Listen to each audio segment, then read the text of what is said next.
বাঙালি খানায় সবাইকে স্বাগত জানাই। আপনারা তো অনেকভাবে চিকেনের মহারানী রান্না করে খেয়েছেন। একবার আমার মতন করে সহজ পদ্ধতিতে আপনিও শিখে নিতে পারবেন ছোট ছোট টিপস সহ। তেল মশলার পরিমাণ খুবই কম। আপনি যদি একবার রান্না করেন বারবার রান্না করবেন, এতটাই সুস্বাদু খেতে। তবে আজকে আমি এখানে চিকেনের মহারানী কিভাবে রান্না করলাম চলুন সেটা একবার দেখে নেওয়া যাক ভিডিওর মাধ্যমে। আজকে রান্না করব চিকেন রান্না করার জন্য প্রথমে আমি পেঁয়াজগুলো ভেজে নেব। হাফ কাপের মতন সাদা তেল অ্যাড করেছি। মিডিয়াম সাইজের 4টে পেঁয়াজ বেশ সরু করে কেটে নিয়েছি। এই পর্যায়ে সম্পূর্ণ পেঁয়াজগুলো অ্যাড করব। মিডিয়াম আঁচে 8 থেকে 10 মিনিটের মতন পেঁয়াজগুলো ভেজে নিতে হবে। একদম বেরেস্তার মতন ভেজে নেওয়ার দরকার নেই, পেঁয়াজগুলো একটু লালচে করে ভেজে নিলেই হবে। এই পর্যায়ে সম্পূর্ণ পেঁয়াজগুলো তেল থেকে তুলে নিতে হবে। তবে আপনারা আপনাদের পছন্দ মতন পেঁয়াজগুলো ভেজে নিতে পারেন।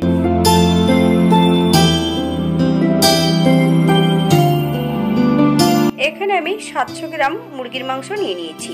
মাংসগুলো ঘরোয়া পিস করা আছে। আপনারা আপনাদের পছন্দ মতন পিসগুলো করে নেবেন। আর মাংসগুলো আমি ঈষদুষ্ণ গরম জল দিয়ে বেশ পরিষ্কার করে ধুয়ে রেখেছি। মাংস ধোবার পর 1 চামচ পাতিলেবুর রস মাংসের গায়ে 10 মিনিট আগে লাগিয়ে রেখেছি।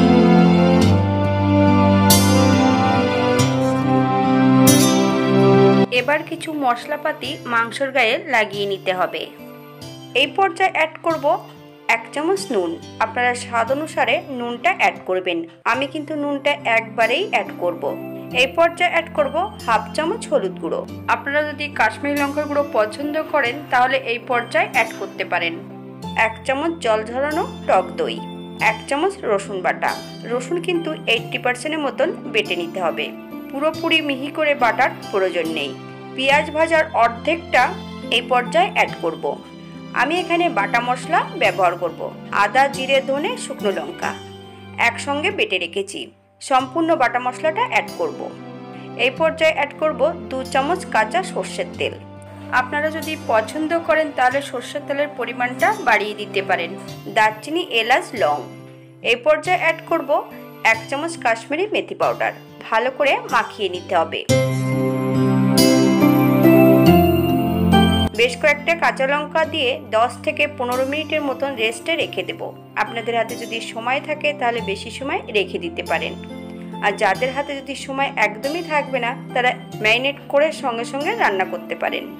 আমি আজকে রান্না করব সাদা তেলে। পেঁয়াজ ভাজা তেলটার মধ্যেই রান্না করব। ফোড়নে রেখেছি একটা কালো এলাচ। কালো এলাচটাকে ফাটিয়ে দিতে হবে। ফোড়ন থেকে সুগন্ধ বেরোলে সম্পূর্ণ ম্যারিনেট করা মাংসগুলো অ্যাড করতে হবে। একদম লো ফ্লেমে 5 থেকে 7 মিনিটের জন্য রান্না করে নিতে হবে। তেল মশলা কম দিয়ে সম্পূর্ণ বাঙালি রান্না। আপনাদের যদি রান্নাগুলো পছন্দ হয় তাহলে চ্যানেলটি সাবস্ক্রাইব করে দিয়ে পাশে থাকবেন। পাশে থাকা বেলটি বাজিয়ে দেবেন, নইলে নিত্য নতুন রান্নার নোটিফিকেশন পাবেন না। হাতে যদি সময় থাকে তাহলে একটা লাইক, কমেন্ট, শেয়ার করবেন।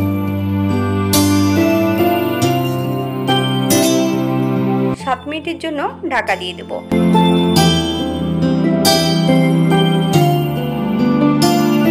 7 মিনিট পর এই পর্যায়ে 3 পিস আলু অ্যাড করব। আপনারা যদি পছন্দ করেন তাহলে পরিমাণে বাড়িয়ে দিতে পারেন। 1 চামচ গোলমরিচের গুঁড়ো। বেশ ভালো করে মিডিয়াম আঁচে 5 থেকে 7 মিনিটের মতন কষিয়ে নিতে হবে, অথবা যতক্ষণ মাংস থেকে তেল না ছাড়ছে ততক্ষণ বেশ ভালো করে কষিয়ে নিতে হবে।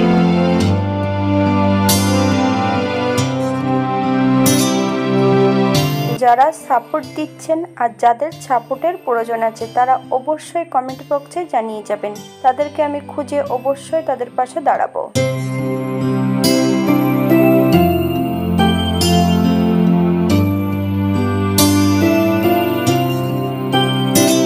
অর্ধেকটা ভাজা পেঁয়াজ আর 1 চামচ চালমগজ বেশ একটু জল দিয়ে মিহি করে একটা পেস্ট তৈরি করে নিতে হবে। এই পর্যায়ে সম্পূর্ণ চালমগজ ও পেঁয়াজ ভাজার পেস্টটা অ্যাড করতে হবে। মিডিয়াম আঁচে 5 থেকে 7 মিনিটের মতন বেশ ভালো করে মাংসের সঙ্গে মশলা দিয়ে কষিয়ে নিতে হবে।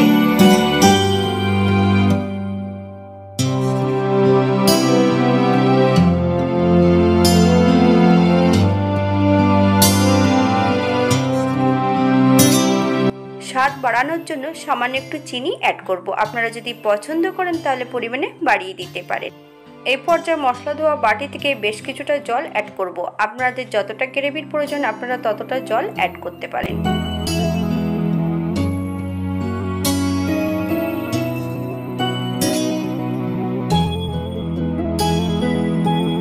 5 থেকে 7 মিনিটের জন্য আবারও ঢাকা দিয়ে রেখে দেব। 7 মিনিট পর হালকা হাতে একটু নেড়েচেড়ে নিতে হবে। এই পর্যায়ে অ্যাড করব 1 চামচ ঘি। আপনারা যদি পছন্দ করেন তাহলে পরিমাণে বাড়িয়ে দিতে পারেন। গ্যাসের ফ্লেমটা অফ করে দিয়ে এই পর্যায়ে অ্যাড করব 1 চামচ কাশ্মীরি মেথি পাউডার। কাশ্মীরি মেথি পাউডারটা যদি শুকনো খোলায় যদি ভেজে অ্যাড করা হয় তাহলে কিন্তু গন্ধটা খুব সুন্দর হয়। এই পর্যায়ে আমি 5 মিনিটের জন্য স্ট্যান্ডিং টাইম দেব, তারপর সার্ভ করব। দেখতে যেমন ভারী সুন্দর হয়েছে, এটা গরম ভাতে, রুটি, পরোটা সবকিছুর সঙ্গে অসম্ভব ভালো লাগবে।